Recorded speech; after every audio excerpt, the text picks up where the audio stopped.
The Denver Nuggets getting Aaron Gordon at the trade deadline was seen to be a W for the Nuggets going forward. His athleticism, on-ball defense, and growing offensive game, he was looked to fit in seamlessly with the Nuggets. So far, Gordon has played in 3 games with the Nuggets against the Hawks, 76ers, and Clippers, all wins.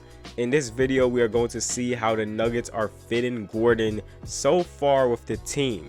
The first thing about Gordon is his ability to be a cutter and work off ball, and when Jamal Murray and Nikola Jokic are dominating the ball, he is supposed to be a player who can feed off of that. The Nuggets so far has made Gordon's base of operations to be the corners, mostly the weak side corners. They will plug him there and will run some plays for him or have him feed off of the attention, cut it inside, or spotting up for 3.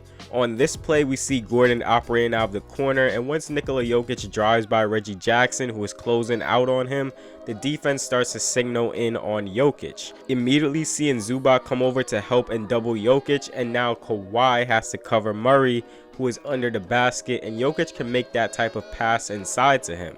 This is good instincts by Gordon, as once he notices Kawhi picking up Murray, he immediately cuts inside and Jokic spots him for a layup. Gordon is going to have a really fun time playing with Jokic. On this play, Gordon is parked in the weak side corner. The attention Jokic gets just by starting his back down dribble moves makes the Clippers defense focus on him and send help defenders. Paul George coming over to help. This opens up a drive for Gordon, and Jokic spots him for the dunk. And it's not just Jokic that can open up cutting lanes for him. Once the defense looks away from Gordon, he's good at taking advantage of that and swooping in for a layup. Everything creates a ripple effect. This Jamal Murray semi-drive forces a help defender to come over and contain Murray.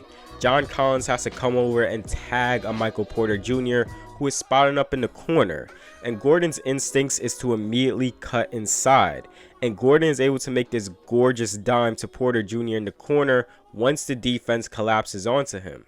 And with having AG camp in the corner doesn't mean he is just going to not be featured in the offense heavily. The Nuggets ran this high post action with Jokic into a flex cut for Aaron Gordon, where Murray would screen the backside of John Collins, ultimately leading AG for a backdoor cut, and Jokic hits him on the money for a dunk. And that would lead me to another way the Nuggets utilize AG. Here the Nuggets have Gordon screen Will Barton's man, creating a switch, and then now this flows into a pick and roll for Jokic and AG. Off the option here, Jokic is able to get a switch on Gordon's man in Bogdan. Gordon does get a pull-up jumper, but there is another option where Gordon could have got Jokic in the post. The Jokic-Aaron Gordon dynamic is going to be very interesting, as Jokic can screen for AG and create a pick and pop, or AG can screen for Jokic, and if you try and trap Jokic, he can make that pass to a rolling Gordon for this dunk.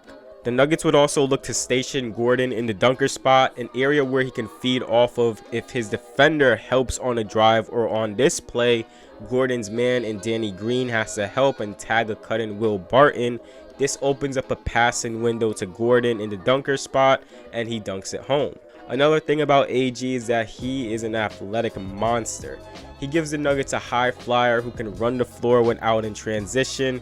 Here, Will Barton is able to find Gordon out in transition, running the floor for a dunk. And also on this play, as he runs in transition and gets this feed from Will Barton again. With Aaron Gordon, shooting is going to be a main thing to watch out for, as he works more off ball and feeding off of Jamal Murray, Jokic, Barton, Porter Jr. He is going to see his fair share of open three-point jumpers. Aaron Gordon is a career 32% three-point shooter, but early this season with the Orlando Magic, he was shooting the three ball at 37% on 4.5 attempts according to Basketball Reference, and on catch and shoot three-pointers, he does shoot it at 41% on the season, which has been a huge improvement from his 2019-2020 season, as his catch and shoot three-point shooting percentage was at 32%. Another area of Gordon's game to look out for is his decision making when the ball is in his hands. He is still figuring out his teammates, like on this play he makes a bad read passing it to MPJ with a lurking Thibault when he could have potentially skid the pass to Jamal Murray on the wing, but he has made some really good reads so far. I like the decision here to hit a trailing Will Barton for 3 after Kawhi Leonard goes under this Jokic screen. And also this read passing up a look for himself for an even open look for Michael Porter Jr. Moving on to the defensive side, and Aaron Gordon is looked to be a plus on defense due to his versatility, size, and build. He is 6'8" with a 7 wingspan. The Nuggets have a defensive rating that ranks 19th in the league, so any defense this team can get their hands on helps. And AG is looked to be a guy who you can match on a LeBron, Kawhi, Luka, etc., to match with size, as well as a guy who can guard multiple positions and can switch on to guards.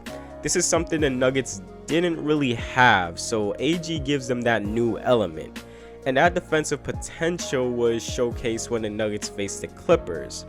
On this play, he is able to move well, sliding his feet to take away that driving angle from Paul George. Then he is able to close out on Kawhi Leonard, moves his feet well, staying in front of him, and even is able to force the ball out of Kawhi's hands. Then this is the type of stuff you want from him on post-ups. Gordon is capable of pressuring the ball handler. Here he stays on his feet, not falling for the jab moves. An arm is up and he contests this mid-range shot.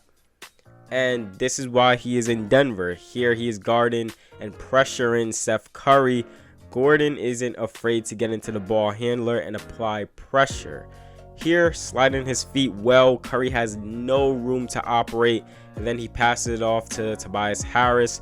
Gordon switches on to Tobias after this, and the same thing applies. He's getting into the airspace of Harris, making him uncomfortable. Harris is able to create some space for a shot, but then Gordon is able to contest his shot. AG also has the tools to be a good team defender. Here on this play off of the Zubac roll, Gordon is able to show off that verticality and breaks up this lob attempt. And on this play, the Nuggets double the ball handler off the screen. Dwight Howard is able to slip and he's open for a bit, but Gordon notices the open Howard, then rotates over to cover him, allowing time for Jokic to recover back on Howard before going back onto Ben Simmons. And he finishes this defensive possession by absorbing contact from Ben Simmons and contesting his shot at the rim. One thing to note so far with Gordon is that he sometimes seemed to be a bit slow-footed when coming off of screens or closing out on players. Sometimes he operates with a little sense of urgency on these types of plays. But overall, the Nuggets are utilizing Gordon to be an off-ball player more than having him be an on-ball one. Gordon fits with this Nuggets core, and he's going to provide versatility on both ends of the floor.